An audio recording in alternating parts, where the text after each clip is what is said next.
Hey everybody, welcome to Pop Culture Philosophers. I'm Rockin' Robbie Billups, and it's time for the weekly comic book review.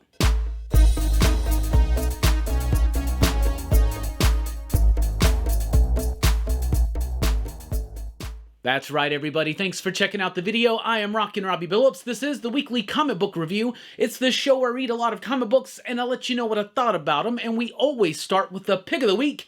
This week's pick of the week, Swamp Thing 13 from DC Comics, written by Ram V, with artwork by Mike Perkins, coloring by Mike Spicer, lettering by Aditya Bidikar. This has been one of the best comic books on shelves for over a year now, and I know you've heard me go on and on at least 13 times now about how excellent this series is and how it just keeps getting better. So allow me to repeat myself. This book just keeps getting better, and it's already one of the best books on shelves. Not just one of the best DC books, not just one of the best Big Two books, but just one of the best comic books out there right now. Ram V and company continue to engage and compel me with interesting twists on a familiar story. This feels like a classic Vertigo book. It feels like it's in the vein and the line of all of the great writers who have not only worked on this character before, but have just worked on super solid comic books at DC or Marvel or anywhere else. Ram V, Mike Perkins, and company are following in those footsteps, but they're making their own footsteps. They're making their own bold choices, their own interesting turns and spins and new ingredients on familiar recipes. We are now getting into the nitty-gritty details of the Parliament of Gears, this new avatar of radiation, and of course the emotional story of Levi's losing his connection to humanity and gaining a new connection to something more interconnected. What an amazing book. It seriously hits every single level. Horrific, traumatic, tragic, dramatic. I didn't mean to say traumatic. I meant to say dramatic. Dramatic, tragic, and just really compelling, and an ending that has me super excited for the next issue. So this book was 12 or was 10 issues. It's moved up to 16. Can this just be going on forever, please?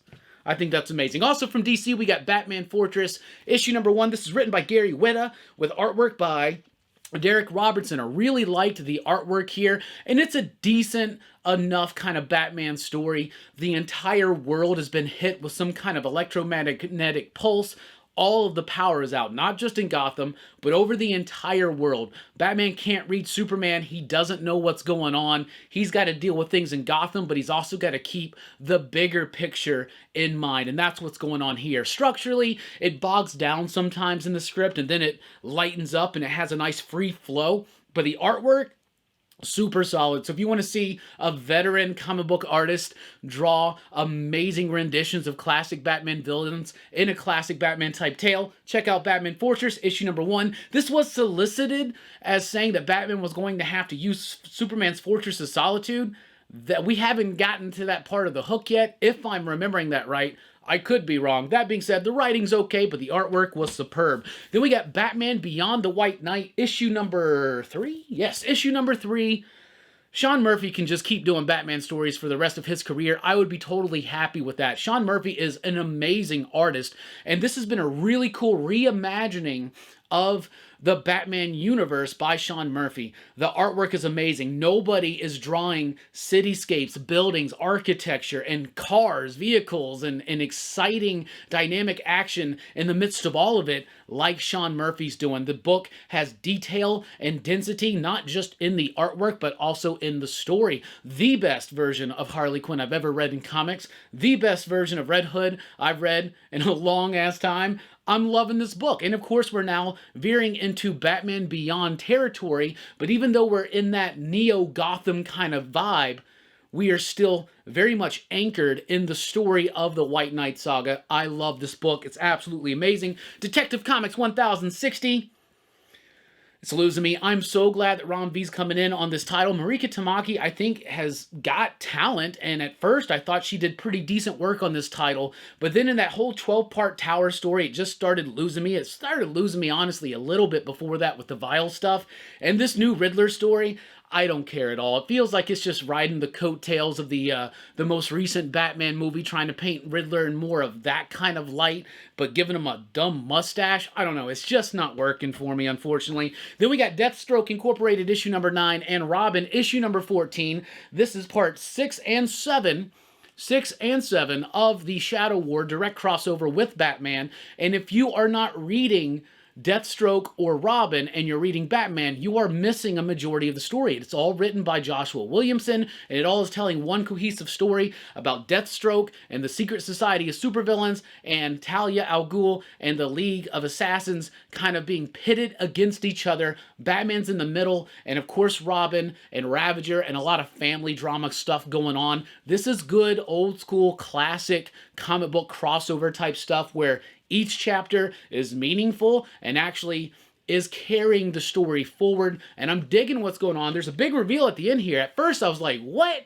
Then it makes a lot of sense when you start thinking about it. So I'm excited to see how that's going to be wrapping up. Then we got Action Comics 1043. Really digging this run. I do feel like it's kind of been dragging a little bit, kind of going in circles. Feels like it's kind of just hitting the same story beats over and over. And now we do feel like some momentum moving forward. We now feel like we are in the upswing of this final act of what Philip Kennedy Johnson has been doing. I love the elaboration on Mongol. I think Superman's got some of the strongest supervillains out there, some of the best, but they're severely underutilized. Mongol has been given the treatment and the respect that he deserves here by Philip Kennedy Johnson and company, but I'm liking the Superman run. Super solid. Then we got DC vs. Vampires Hunters. This is a one-shot taking place after the revelations of the last issue of DC vs. Vampires. This is a Damian Wayne-centric story. He is going to try to infiltrate and take out the vampire leader, the recently revealed vampire leader, and I'm really not digging on DC vs. Vampires as much. You get the idea that it could be something as captivating as Deceased, but it's just not. It doesn't really wow me, doesn't win me over. And there's a lot of vampire books out there right now. Most of them kind of fall on subpar, but there are some solid ones. We'll be talking about one later on. Then we got from Marvel Comics, Legion of X issue number 1. Overall, I'm not really liking the direction of the X-Men books. Haven't really liked them in a good long while. Most of these X books I read and then I dip out of. Immortal X-Men's been interesting. X-Men Red's been cool. And Legion of X number 1, written by Simon Spurrier.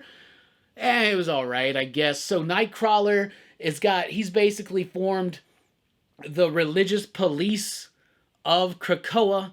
And it's their story. There was a lot of ideas in here, a lot of concepts, but they just felt like it was a bit overstuffed, a bit too much to really focus in. It didn't ever hook me in on any character beats, and it didn't hook me in on any story beats with the concept and the narrative. So Legion of X number 1 just wasn't for me, so I may not be checking that one out. Spider-Man 2099 Exodus number 1. We had the Alpha. Now we got like a 4 or 5 issue series, then an Omega. So instead of giving us a series of one-shots, they are actually numbering it as a mini-series. So I guess that's kind of cool. I did not like the Alpha one. I decided I would jump in here. This is Spider-Man 2099. Ghost Rider 2099 is in here. It's a new adventure. They're after Osborn or something like that.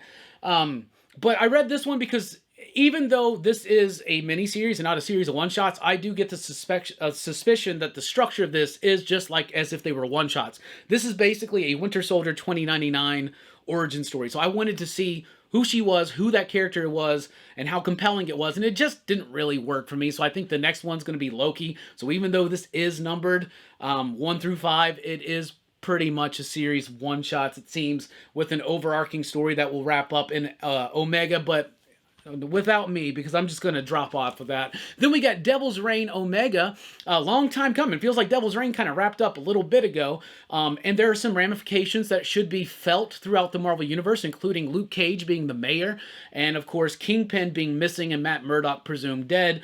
That is what we're dealing with here. This is pretty much the next step. It's got a story by Chip Zdarsky. It's got a lead in to the new Thunderbolts run by Jim Zub. And it's got a lead in to maybe a new Luke Cage as mayor book by Rodney Barnes. There's something there with some pretty decent artwork. But overall, the story's just okay. If you're the most hardcore Chip Zdarsky Daredevil fan, I don't think you're going to miss anything if you skipped out on this issue. It's just a bridge, but you might still want to check it out if you're digging that. If you're interested in the Luke Cage as mayor and his first steps of how that's going to unfold, you might want to check that one out for sure. Amazing Spider-Man issue number 2 is here. Zeb Wells, John Romita Jr., Scott Hanna, Marcio Menez.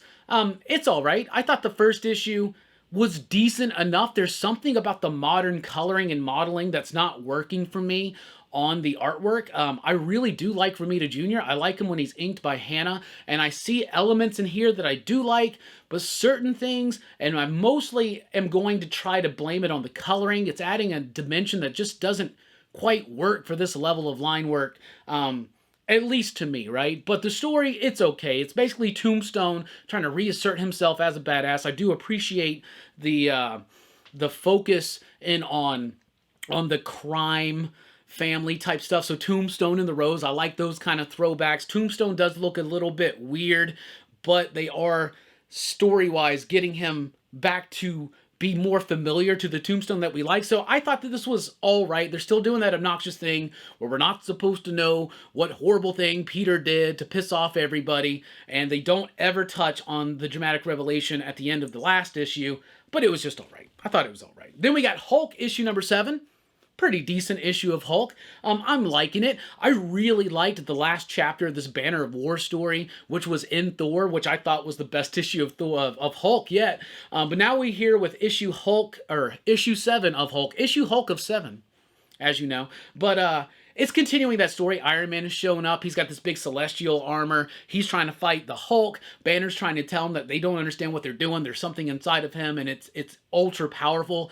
Hulk displays new powers, and new things happen here that are pretty big and epic, and I liked it. Some of the writing gets a bit repetitive with the narration, and I think it's a stylistic choice, and it just doesn't quite work for me. So maybe a step down from the last chapter, but it does keep that momentum going. This is just Donny Cates and company having action figures, smashing them together. But it does progress the ongoing story of Hulk forward a little bit. Then we got Punisher, issue number 3. I'm digging this Punisher run. Jesus Saez, Paul Azaceta, and Jason Aaron. I like this. Mostly what is focused on here in this 3rd issue is the revelation of what Frank Castle's first kill actually was, and I actually like it. How that relates to where he is mentally now, and how that relates to where he is working with the hand right now. I'm liking it. I love the artwork from both artists. They are very different, but the way that it's structured in the narrative, I think it works. I'm digging it. Punisher working for the hand, using swords, but still being a beast, murdering people, loving it. Punisher number 3, thought it was pretty dope. Moon Knight issue number 11 is kicking off this new story, which they are calling Rising something, right? The Killing Time. I'm sorry, I totally had that wrong. But this is kind of the culmination of what's been built up to. Zodiac has been a background threat. He is rearing his head in, and now we are leaving behind the one and done stories connected to the larger narrative to now allow this larger narrative kind of unfold into a big story, and it's all right. It just doesn't quite feel like it has the impact artistically or through the story like some of the previous issues have. I still think this is a super solid book, and Moon Knight is one of my favorite Marvel books to read, and I enjoyed this one, but it just didn't quite have the impact of some of the previous issues. Let's jump on over to Image. And from Image Comics, we have Ice Cream Man, issue number 30, another fantastic issue of Ice Cream Man. This one with a great cover of a rat in a maze, and what this story is. And by the way, if you've never heard me say this spiel, Ice Cream Man is a really cool, unsettling, unnerving, bittersweet, amazing, like almost horror type anthology. Each issue is its own comic book. Even if you've never read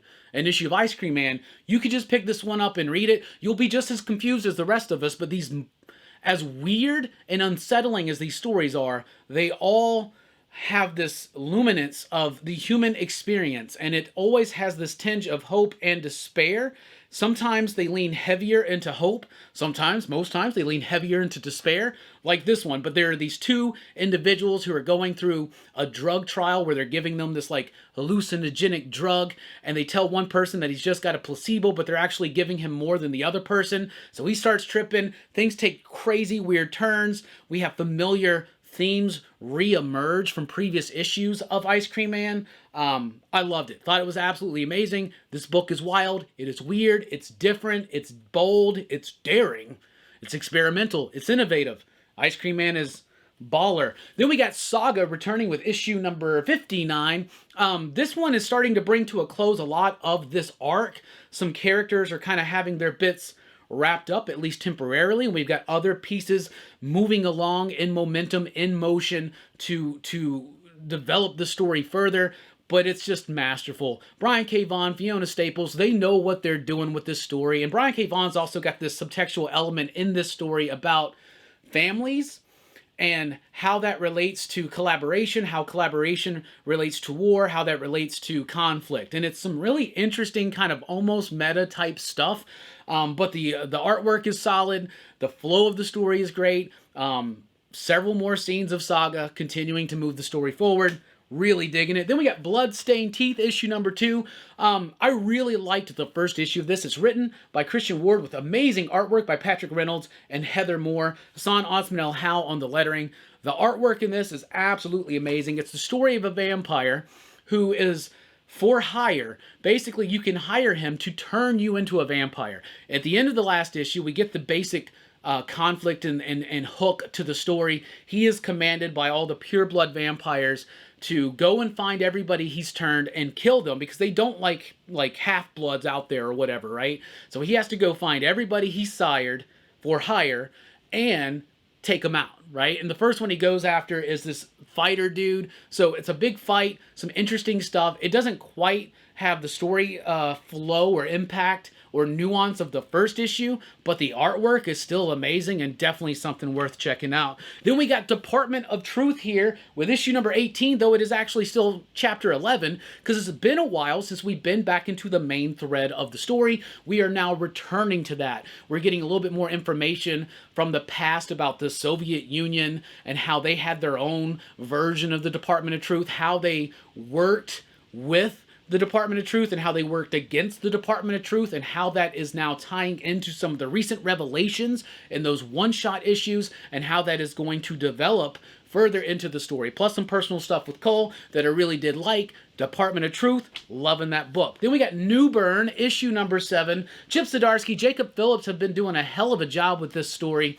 It's usually been a one-and-done story, but part of a larger narrative. Newbern is a dude who's a former cop, but now works for the mob. And he's the one who investigates and solves and judges and adjudicates all of the mob-related stuff. Like if one of them kills another, he's the one that investigates it, right? It's raining like hell right there. I don't know if you can hear it. If you can, I'm super sorry, but it's storming here, but we're going to continue on with the weekly comic book review. Newbern number 7, though, does continue the story, but it also reveals some more information about some of the characters, and it does have like a cliffhanger ending that I haven't really had in Newbern, but it still is delivering a nice kind of one-and-done story, and then it moves into a moment where it's like intensifying, so I'm still really liking that book. Then we got Image, issue number 2. This is the 30th anniversary anthology. Read through it. I really liked the first issue. Some highlights in this one. The Blizzard Part 2 by Jeff Johns and Andrea Muti. Really solid story. There's an Ice Cream Man story in here that is amazing. I actually like this Ice Cream Man story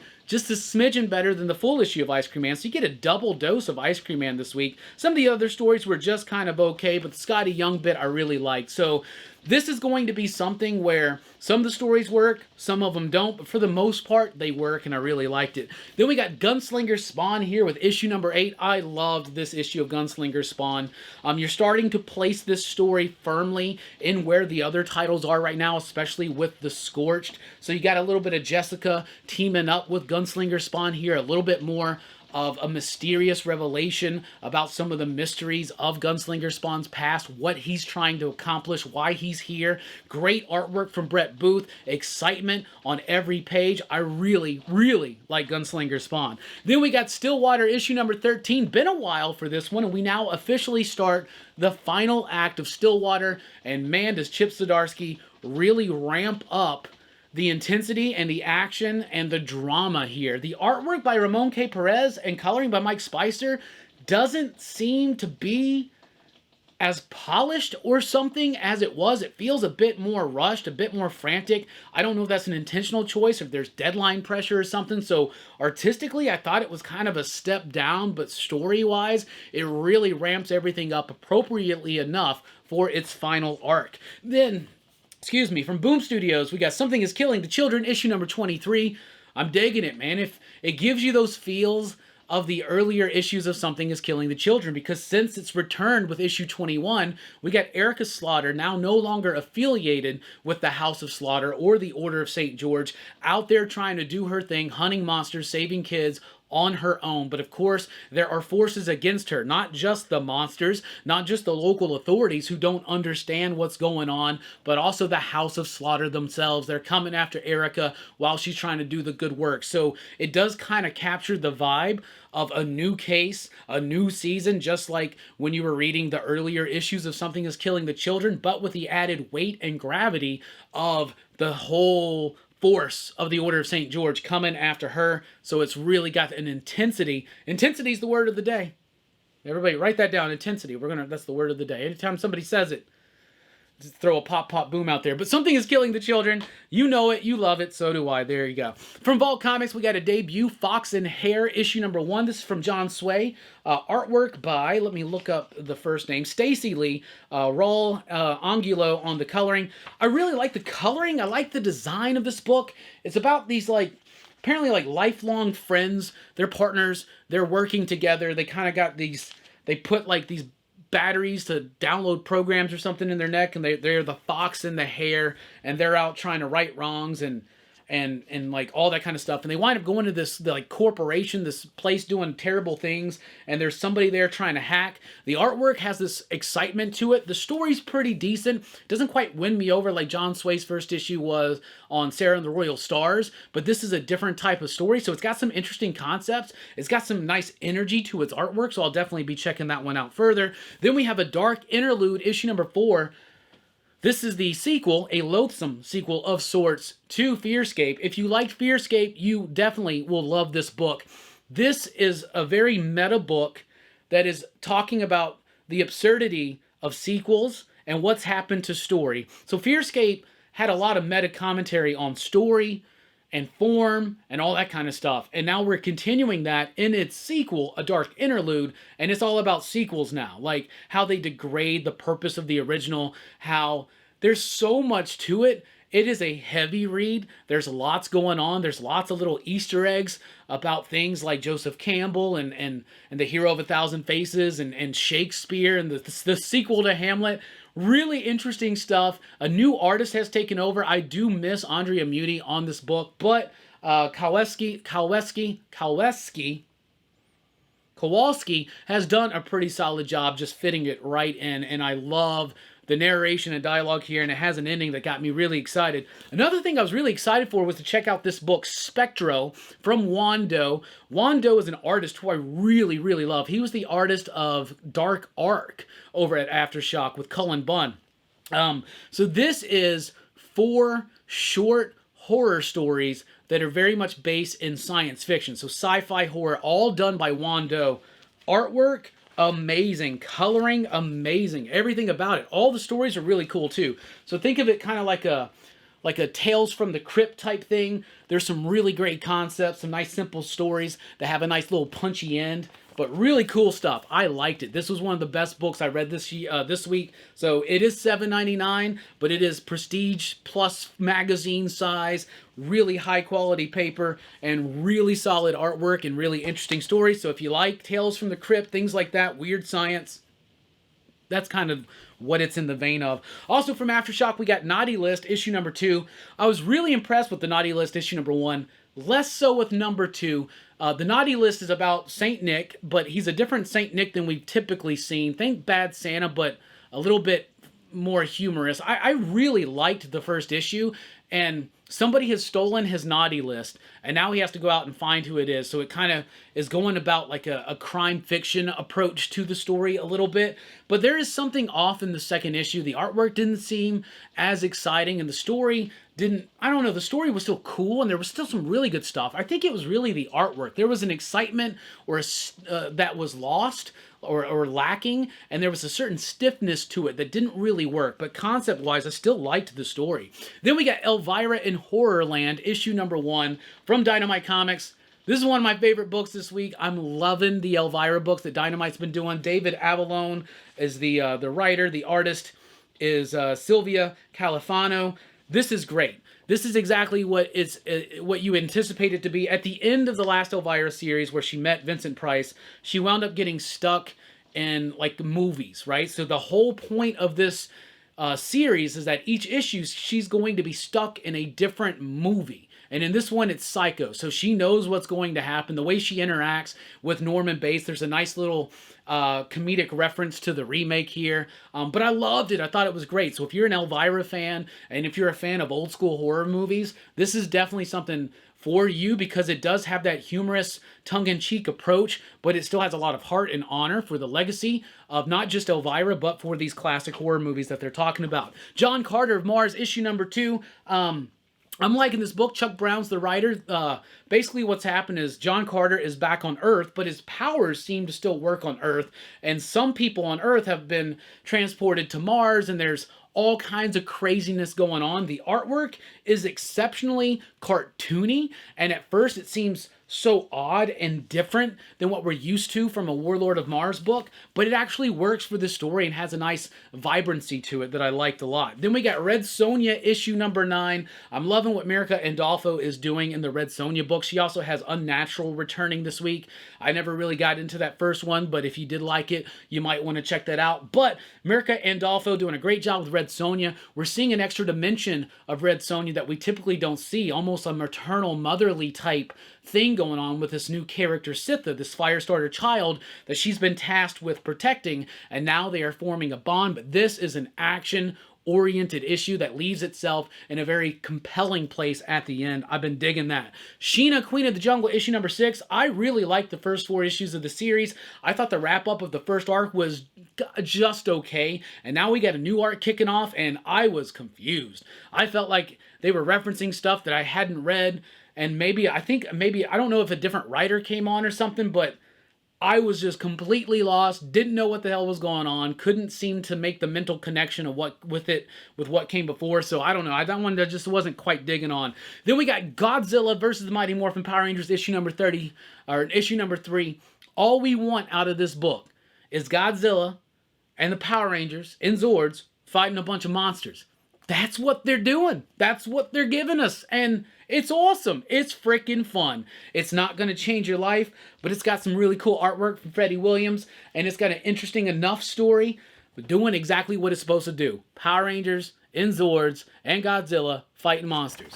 What more do you want? Then we got, speaking of monsters, Hellboy, his name was, and the Bprd, Night of the Cyclops. This is a nice, light, one-and-done, one-shot story.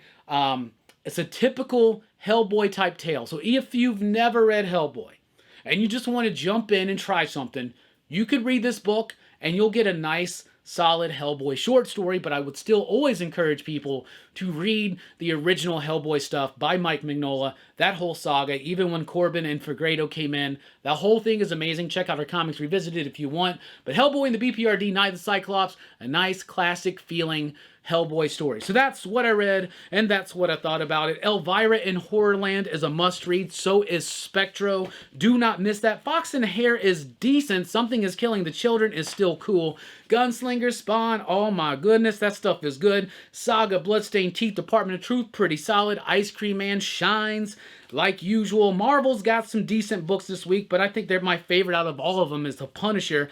And then DC kind of kills it with 2 titles alone this week, and that's Swamp Thing and Batman Beyond the White Knight. So check out Swamp Thing, some pretty decent stuff. Batman Fortune's got some solid artwork. Anyway, that's what I read. That's what I thought about it. What are you reading? What are you digging? Let us know in the comments down below. Thank you so much for checking out the video. Be sure to like, share, and subscribe. And join us over at patreon.com/PCP if you want to help support the channel. I've been Rockin' Robbie Billups. Thanks for rocking with us. Station. Pop, pop, boom.